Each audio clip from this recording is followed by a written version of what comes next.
Welcome to Channel AMEC, your insight to the Australian visa system.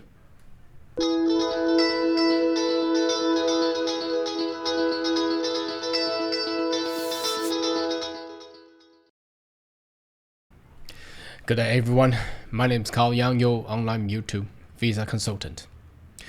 Are you interested about migrate to Australia? Why don't you consider to subscribe to my channel and turn on the bell on the side, so once we have all the updates and news, you'll be the first one getting all the insight. Now in today's video, I would like to focus solely on the so-called critical technology. Now obviously from our previous videos, we have introduced what the government of Australia looking to protect its sovereignty, not quite, but it's more towards the nation's national interest. So let's have a read about this, because this law will be embedded on all the student visas and all the working related temporary visa and permanent visa as well. What does that mean? That means even if you're a permanent residency through either skill migration or the working employment sponsor visa or perhaps global talent, you are still within that 5 years with a condition that the government of Australia has the right probably to cancel your permanent resident if they have found that there has been any of the conduct that relates to any of the breaches on the critical technology about this law. So let's have a look at this one.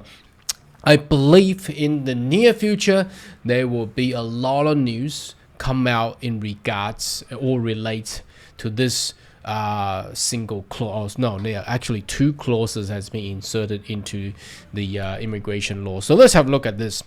Okay, now you may want to do your own Google search, type in keywords critical technology, that you will be able to find this web page published by the Department of Home Affairs. So the topic reads enhanced visa screening measures. So they are utilizing this condition or screening methods to protect the national interests. So all of this will start from 1st April. Now today is the 13th of March, so about 3 weeks away, and this law will be enforced. So what is about critical technology visa screening? So basically enhancing and protect Australia's world-class science technology. I'm not too sure what world-class that Australia is all about, but I believe if we're looking into geopolitical news or media, you may notice, you can search this is all the facts over the past probably 2 years, starting from AUKUS, AUKUS. So there's a relationship in between UK, Australia, and USA. And another thing is there's a number of visits from the US officials to actually provide and signed agreement to actually transfer critical technology, that including space tech and all other defense related military tech there. So they wanted to protect this against nations that they don't like them. Anyway, okay, so from malicious activity, so that's like theft, illegal transfer, we'll go into that detail there. Critical technology drives Australia's productivity growth, blah blah blah. So the unwanted transfers, not even illegal, if the transfer is not preferred or unwanted, I mean this word here is a gray area. It's not talking about illegal, it's not talking about unlawful, it's talking about unwanted. Now that actually includes a lot of type of activities, so gotta be very, very careful. We gotta go into a little bit detail on that one. So unwanted transfer to critical tech, related expertise or knowledge, harm Australia's strategic and economic competitiveness. Okay, it also has potential to harm, here we go, national security, including interest, and undermine our democrat value and principle. Now that basically talk about, so who is the opponent? Potentially that's all the autocracy leaders out there. You probably know numbers of countries that they are trying to go against. Okay, university research are industry sectors of our economic success and national security. Some countries may seek to undermine. Here we go. Straight away, it doesn't tell you which are the some countries. Australia's interest of foreign interference, such activity can result transfer of knowledge and theft and intellectual property.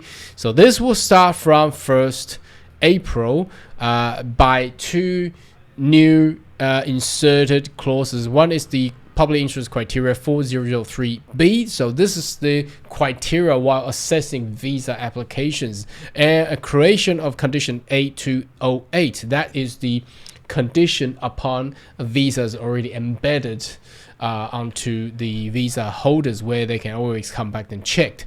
So there is ground for cancellation of visa for the Minister of Home Affairs to satisfy unreasonable risk and unwanted transfer. I wanted to emphasize this unwanted transfer that you just see right on top of my head there. Again, unwanted means if they don't want you or they don't prefer it, the action or conduct you have actually done or transfer any kind of documents that can be includes any kind of transfer from your iPhone, from your smartphone, whichever, then they could actually, I believe there will be some criminal code coming as well, but obviously there's a way. Here are the law actually to cancel the visa applicants. So we're gonna go into what are the critical technology, but before that, again, you can see that the public interest criteria will be enforced upon all the visa application, that including employment nomination scheme, regional sponsor migration scheme 187 and 189. See, for example, if you graduated, you thought you are safe and you got invitation from EOI Skills Select, but if they found that you have anyway had or will or potentially transfer the unwanted information related to critical technology, then bye-bye, you're gone. Okay, global talent, that's 185A, and permanent resident 191, and 400 visa 407, 408, 476, 482. 482 is the generic employment sponsor visa, obviously, and 485, that's even that you graduated from university and you get a work visa there, and the 494. So almost every type of skill migration visa has been covered. The only visa is not covered here is 1AA, the business and innovation visa, which I believe will be replaced by other type of visa very, very soon. So this are the things that we're being talked about. So again, the keyword here is unwanted transfer. So these two words, how they define unwanted and how they define transfer, is actually very critical, how the Minister of Immigration will actually put on judgment on that. So it can include potentially intention, I believe, because if you have intent to transfer unwanted technology, then or you have the records believe that you potentially have the way to transfer unwanted. So we're talking about something probably may not even happen yet, okay? But it may happen if they gave you the visa. You may come to Australia and transfer the unwanted, documentations or whatever that is. Anyway, let's go into the actual, this is the link provided on that web page, where it directs you to a list of critical technology and national interest. So if we scroll down, again, they talk about the purpose of this, all the national interest and national security stuff, and we can see there's a numbers of the critical technology. So they call, I don't know why they call example technology. So advanced manufacturing material technology. So additive manufacturing, including 3D printing, critical mineral can include, for example, hydrogen or any type of mining sectors. Advanced composite material, so they composite different type of chemical together to form a new type of advanced material, high spec of machine processing, semiconductor, and advanced IC manufacturing. So that's the advanced technology, AI technology, machine learning. This is pretty straightforward about all the coding, how you can make AI advancements and all that. Advanced information, so that's more about digitech, high performance computing, and quantum technology is not a big thing that Australia is focusing on. Autonomous systems, so all the electric cars, and there's all robotic drones, satellite position technology, biotech. Again, that's all relates to, for example, drug, genome, vaccinations, clean energy. That's again, hydrogen is also included in this one. And storage technology is also in there as well. Now, if we look at the actual federal registered of legislation, which is already in force, and as you can see, the piece of legislation. Ooh, how do I put that in the middle? Okay, right there.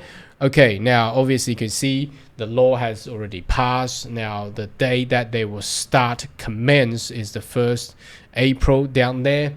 So this web page actually showing that it's in force. That means the law already passed. Okay, so they will start commencing enforcing all the regulations from 1st April, as you can see there.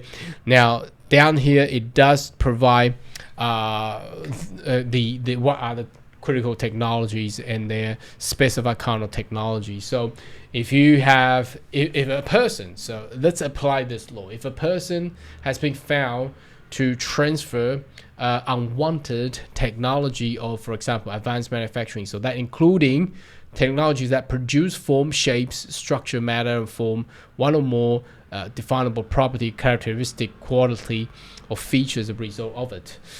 So then obviously your potentially your visa can be ripped off, can be cancelled, or not even being granted. Okay, so again, that including all the AI, the digitech, biotech, clean energy, quantum, and autonomous systems. So that we have just talked about from the this page here does have a better summarized rather than reading through all the law. But what I wanted to say here, first of all, let's go back to this web page here. Now the PIC, the Public Interest 4003B, and the Visa Condition 8208. What is the differences there? Now, first of all, a visa condition is embedded on a visa holder. That means the visa already granted. Okay, so that will enforce upon all the student visas. Okay, now currently it's only on the student visa. I don't think they can enforce a visa condition on a permanent resident applicants, but I believe there will be relevant law, because if you're a permanent resident, either they can under the national interest of security, there's other type of, I'm not going to go into detail there, but so that's for the student. So student research and PhD and all that, all the dependents all included there. As you can see here. Now, talking about the public interest criteria 4003B, it's generally embedded on the regulation to assess a visa application. What does that mean? That means the visa applicant hasn't got the visa yet. They are not a visa holder yet. They have submitted a visa application and seeking for visa grant. Okay, so that means if anyone has been called by the public interest criteria 4003B, meaning that there is a reasonable belief from the government of Australia that this person or this applicant has a potential to actually, and the intent, perhaps there's a potential intent, there's a different degree on that, and they're going to go into debate legally, but in the future tense, that he has a potential or intent to actually transfer the unwanted critical technology to a country that is not desirable by identified by the government of Australia. So as you can see there, this will actually include a lot of type of information. So for example, if there is any if you touch any critical tech in Australia, you probably don't want to easily without consent to transfer to someone else that is identified as if we go back up here, let's have a look, identified by the government of Australia that will harm the national security or undermine our democratic value. Now, you may know that's some countries. So, giving you, I don't want to point out straight away, but if you have a research fella and also internationally known any other researching engineer, for example, in Japan or in US, now if you transfer the data to them, probably I think 70, 80, 90% you will be fine, or 100% you'll be fine. But if you transfer to other countries, and that is identified not as there's a national security issues or undermine the democratic value, some country out there, then you have big trouble. Anyway, should you have more question, query, more than welcome to leave comment right down below. Yeah, see you next video. Goodbye.